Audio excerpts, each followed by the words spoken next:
कल मंगल के रोज़ या बुध के रोज़, प्रॉबेबली कल शाम को या बुध वाले रोज़ किसी वक्त वो उनकी हिफाजती ज़मानत के लिए हाई कोर्ट में लाहौर या इस्लामाबाद किसी एक जगह दरख्वास्त दायर की जा सकती है।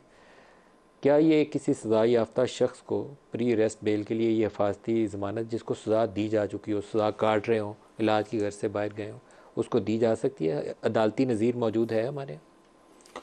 देखें, पहली बात तो ये है कि नवाज़ शरीफ साहब को किसी ने रोका नहीं कि वो पाकिस्तान ना आए, या पहले दिन से उनको किसी ने ये नहीं कहा कि आप क्यों आ रहे हैं या क्यों हैं, बल्कि अदालतें तो उनका इंतज़ार कर रही हैं। और यहाँ से वो 1 महीने के लिए, यानी कि 4 हफ्तों के लिए मेडिकल के ऊपर जो है वो छुट्टी लेकर गए। अदालत ने उन्हें बाकायदा तौर पर सज़ा सुनाई और वो जेल के अंदर थे। अब जेल से एक कन्विक्टेड पर्सन जो है उसको बाहर वो गए, और उनको इसके ऊपर कभी भी प्रोटेक्टिव बेल नहीं मिल सकती, क्योंकि ये बड़ा वाज़ेह तौर पर कानून है, बड़ा वाज़ेह तौर पर लॉ मौजूद है, और पाकिस्तान की हिस्ट्री में कभी ऐसा नहीं हुआ। हमेशा एक वाज़ेह चीज़ ये है ना जी कि वो इस वक्त अंडर ट्रायल कैदी नहीं है, अंडर ट्रायल यानी कि मुलज़म नहीं है, बल्कि वो एक सज़ा याफ्ता मुजरम है। अगर किसी पे इल्ज़ाम हो और एब्सकॉन्डर हो, फिर आपको प्रोटेक्टिव बेल मिलती है कि आप सरेंडर आए करें अदालत के सामने, लेकिन यहाँ सज़ा हो चुकी है। यहाँ सज़ा हो चुकी है, तो आप कहते हैं कि यहाँ कोई ऐसी नज़ीर मौजूद नहीं है पाकिस्तान की तारीख नहीं मौजूद और नहीं मिल सकती। दूसरे नंबर पर आप ये देखें ना कि वो इश्तिहारी हैं, अदालत ने उन्हें इश्तिहारी करार दिया हुआ है। इश्तिहारी जो है वो ख़त्म नहीं, मुलज़म भी अगर एब्सकॉन्डर हो तो उसको प्रोटेक्टिव बेल मिल जाती है, लेकिन यहाँ वो कन्विक्टेड है। जी, ये मुजरम है, मुलज़म और मुजरम में फ़र्क है। तो आपके ख्याल में ऐसा कोई स्कोप नहीं है? मुजरम के लिए कोई स्कोप तो लेकिन नून लीग तो बड़ी होपफुल है कि वो जाएंगे, किसको जलसा करेंगे। देखें, होपफुल इस तरह से है ना कि अब आप ये देख लें कि वहाँ पर जो एम्बेसी मौजूद थी लंदन में, पाकिस्तान के एम्बेसडर, उन्हें बाकायदा तौर पर सी ऑफ करने के लिए प्रोटोकॉल दिया जाता है। इश्तिहारी को कैसे कोई प्रोटोकॉल दे सकता है?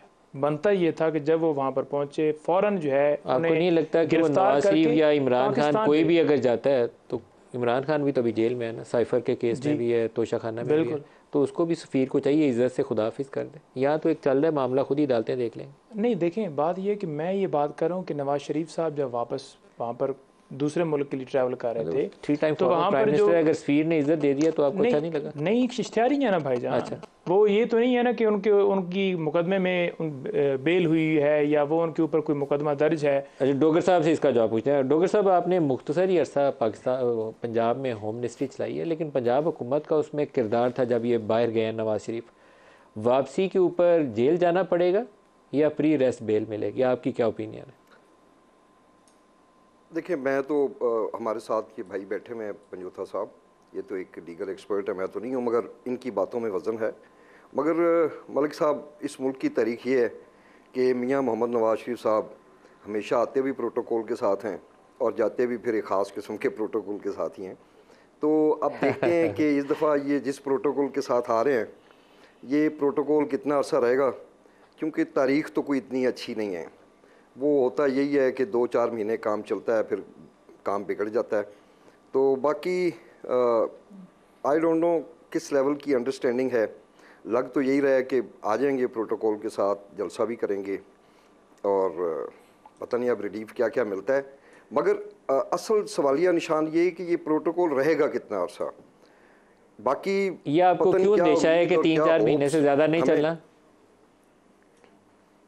माजी का रिकॉर्ड इस तरह है ना, वो जैसे बदकिस्मती से एक हमारी तारीख बन गई कि पाकिस्तान ने कभी भी भारत को वर्ल्ड कप में शिकस्त नहीं दी, तो वो आज तक वो तारीख दोहराई जा रही है। अगर आप 85 से शुरू करें तो आज 2023 के अंदर तारीख तो यही है कि प्रोटोकॉल आता है, फिर जाता है, फिर आता है, फिर जाता है। अब ये चौथी पांचवी दफा। लेकिन हमने इंडिया को वनडे इंटरनेशनल में कभी वर्ल्ड कप में नहीं हराया, लेकिन T20 में हमने हराया हुआ है, ज़हन में रखिएगा। हाँ, लंबा मैच नहीं खेल हरा सकते, छोटे मैच में शिकस्त दी हुई है। देखे ना, असल तो बैटल वही है ना जी, ये जो वर्ल्ड कप के जो मैचेस हैं और बदकिस्मती से वो हम नहीं जीते। मेरा सिर्फ एक सवालिया निशान ये है कि आज जो इतनी उम्मीद पूरी कौम को दी जा रही है, बड़े एक्साइटेड हैं नून लीग वाले, अच्छी बात है, उनके लीडर हैं, उनको आना चाहिए और मैं उनके आने के हक़ में हूँ। तो मतलब करेंगे क्या कोई इस दफ़ा नए वज़ीर ख़जाना लाएंगे? क्या कोई इस दफ़ा कोई नए मतलब वज़ीर ख़ारजा लाएंगे कि जो पूरी दुनिया के साथ मामलात अच्छे कर देगा, मुल्क में मईशत? इससे तो देखें ना, 16 माह के अंदर इतनी मायूसी फैली। भाई हमारे आबिद शेर अली साहब बैठे हुए हैं, पता नहीं, शायद मुंह पे लोग नहीं कहते, हमें भी शायद नहीं कहते होंगे।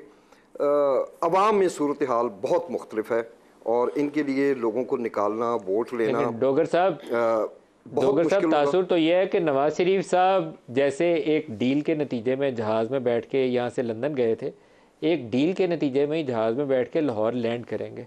तो डील जिससे होती है आपको भी पता है और मुझे भी पता है, तो उस डील के बाद तो राहें आमतौर पर खुल जाती हैं, तो डील से तो राहें खुल जाती हैं, बहुत अरसा खुली नहीं ना रहती फिर वो। अब मैं ये समझता हूँ कि इस एक्सपेरिमेंट में आके ये जो 2-2.5 माह से कुछ हमें थोड़ी बहुत एक गुड न्यूज़ मिलनी शुरू हुई, रोज़ उठते हैं तो पता लगता है जी डॉलर 1 रुपया 21 पैसे, 1 रुपया 22 पैसे तकरीबन डेली गिर रहा है, तो खुदा जानता है, खौफ आता है जब आप नाम लेते हैं ना कि इसहाक डार साहब दोबारा वज़ीर ख़जाना बनेंगे, तो कहीं हम दोबारा यही 400 वाली मंजिल और 500 वाली मंजिल पे ना पहुँच जाएँ। मुझे तो नहीं पता कि क्या फार्मूला लेके आएंगे। पहले भी इनके छोटे भाई थे मियाँ साहब के और बड़े गो गेटर मशहूर थे, बड़े उनके बारे में ये था कि जी वो तो अनहोनी को होनी कर देते हैं। अब इस दफ़ा मियाँ साहब क्या करेंगे, this is a big question और ये वक्त बताएगा। आबिद शेर अली साहब आप बताइए, 16 माह की जो हुकूमत थी शहबाज शरीफ की, उसने पंजाब में आपकी सियासत को बहुत नुकसान पहुँचाया है। नवाज शरीफ क्या ऐसा मुख्तलिफ करेंगे कि पंजाब में आपको दोबारा कदम जमाने का मौका मिल जाए? आप तगड़े थे पीटीआई के दौर में, लेकिन ये पीडीएम के 16 माह में आप लोग अब कदम जमाने की पोजीशन में नहीं रहे, इतना ज़्यादा फ़र्क पड़ गया। मलिक साहब, पहले तो मैं पंजोता साहब की बात का जवाब देता हूँ। इनको बड़ा शौक़ है कि नवाज शरीफ के जो ख़िलाफ़ बातें करते हैं, ये अपने बंदे की जिसकी वकालत करते हैं वो कौन, वो मुजरिम नहीं है, वो चोर नहीं है, उसने डाका नहीं मारा।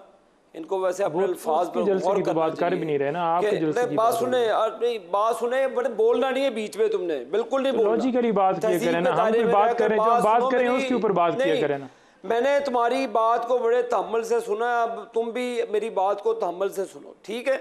आपने मेरे लीडर को जो कहा, अब आप भी तहजीब के दायरे में बात करें और तहम्मुल से सुने। मैं भी तहजीब से बात कर रहा हूँ, आप भी तहजीब से करें। आपका बंदा चोर, ये कोई आपका बंदा डाकू, आप तरीकाकार है, ये मेरा तरीकाकार 4 साल बाद भाग गया, कमाल कर रहे हैं। मैं मेरे कभी शौक पूरा करना, मेरे सामने बैठ के प्रोग्राम करना, मैं फिर तुम्हारे सारे शौक पूरे करूँ। तो आप आ जाएं मलिक साहब, बात आ जाएं। मैं आ जाना, मलिक साहब को कहीं किसी दिन स्टूडियो में बुला लेना तो आ जाना, और ये जबान जरा इस्तेमाल करके देखना मेरे साथ, मैं फिर बताऊंगा कि इसका जवाब कैसे देते हैं। टॉक शो है, लोगों को एजुकेट करने को नहीं है, आप जो है ना दंगल के लिए नहीं है, दंगल के लिए नहीं है, बिल्कुल को तहजीब होनी चाहिए कि ये जो आपका तरीकाकार है जमात का, और आप आज वो ही शो कर रहे हैं अपना कंडक्ट। आप अपने आर्गुमेंट मलिक साहब, आबिद साहब आप अपने आर्गुमेंट जो जज ऊपर मॉनिटरिंग बिठाकर अरशद मलिक की जुबानी, जिस तरह इन्होंने नवाज शरीफ साहब को सजाएं दी, जो जिस तरह केस ट्रायल किया गया, जिन एविडेंस की बुनियाद पर केस ट्रायल किया गया, मुझे बताएं था क्या? अकामे पे निकाल दिया, पैनामे पे शुरू किया, कोई बताते कि नवाज शरीफ ने कहीं से किक बैक्स ले ली, कोई चोरी की, कोई ये तोशा खाने की घड़ियाँ ले ली, कोई नवाज शरीफ ने कोई एक भी करप्शन की कोई चीज़ बता देते कौम को, जी ये नवाज शरीफ ने नुकसान पहुंचाया पाकिस्तान को। उसी की मोटरवे पे बैठ के ये इमरान खान चोर की आकर वकालत करते हैं, उसी मोटरवे पे बैठ के ये सफर करते हैं, नवाज शरीफ के बनाए हुए हवाई अड्डों से ट्रैवल करते हैं, नवाज शरीफ के बनाए हुए पाकिस्तान के तरक्की याफ्ता ट्रेनों में बैठ के ये सफर करते हैं, बसों में बैठ के सफर करते हैं। उस वक्त इनको नवाज शरीफ याद नहीं आता। या मुझे बताएं कि 5 साल, सुन ले मेरी बात, आपने 5 साल किया जो सवाल था, उस सवाल का आपने जवाब नहीं दिया। जवाब वो नहीं देना, पाकिस्तान का बेड़ा गर्क कर दिया। ये आपने 16 महीने जो हुकूमत की है उसका जवाब दे दी जो नदीम मलिक साहब कह रहे हैं। सवाल तो आपके साथ ये था कि 16 माह की पीडीएम की हुकूमत के बाद 6 पॉइंट प्लस जो है वो इकोनॉमी थी, आप ही से जवाब मांगा है, लेकिन आपसे सवाल ये है कि 16 माह की पीडीएम की हुकूमत के बाद जो नुकसान आपको पंजाब में पहुंचा है, नवाज शरीफ उसको किस तरीके से रिवर्स करेंगे, ये मेरा सवाल है। और ये सवाल डोगर साहब का भी है, मेरे ख्याल में बिल्कुल जायज़ सवाल है, आपको जवाब देना चाहिए। आप तगड़े थे पंजाब में, लेकिन 16 माह के बाद आप तगड़े नहीं। नवाज शरीफ पहले खुद तो रिवर्स करें, वो क्यों नहीं आ रही थी? उन्हें पता है कि आगे से आवाम का कोई हाल होना है। क्या आदमी है मलिक साहब, आपने ये किस किस्म का आदमी है? ये इसको जरा खामोशी। नहीं आबिद साहब आप अपना जवाब दें। जी जी, ये कोई तरीकाकार नहीं है। ये मलिक साहब बात ये है कि नवाज शरीफ साहब के पास वही चीज़ें हैं जो उसने माजी में डिलीवर की। 18 घंटे की लोड शेडिंग वाले मुल्क को 13,000 मेगावाट बिजली दी। इन्होंने क्या किया? डैम बना के दिया। अब मुझे बताएं कि IMF के साथ जो डील की, पकड़ लो नफरत, पकड़ लो केसेस कर दो, हिरवन डाल दो, कोई कंस्ट्रक्टिव पॉलिटिक्स की हो। मेरी परफॉर्मेंस की बात कर रहा हूँ, सुन ले मेरी बात, फॉर गॉड सेक सुन ले मेरी बात। आप चाहते हैं कि यहाँ पे बदतमीजी हो जाए तो हो जाएगी।